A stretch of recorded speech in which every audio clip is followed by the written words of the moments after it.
Manish Tewari learned to battle the odds from a young age.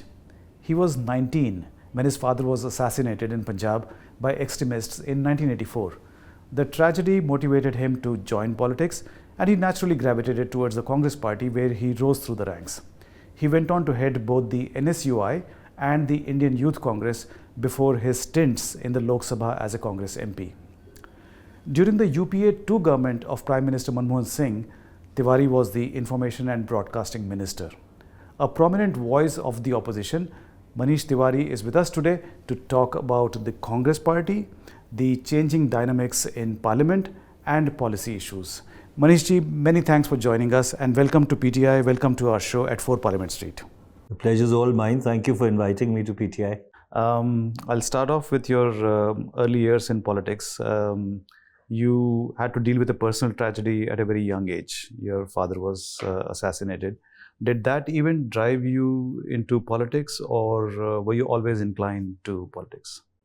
Well, that was the only thing which drove me into politics, because otherwise I perhaps would have been maybe happier off doing something else.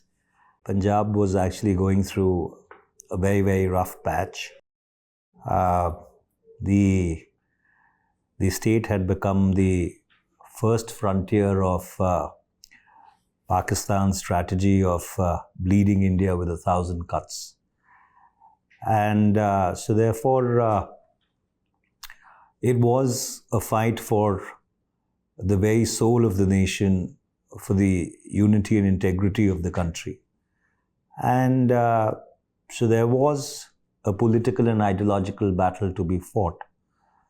And so in the trench lines of this fight against separatism, extremism, / the terror manifestation to it, as a young activist of the National Students' Union of India, I had the occasion of cutting my teeth. And there were days between 1984 and 1992, I distinctly remember, when you weren't even very sure that if you left home in the morning, you'll come back in the evening. And so yeah, it was a very steep learning curve. And it was, as you said, driven by a personal tragedy. It was driven by a certain conviction that Punjab and this nation required every right-thinking person to fight that battle.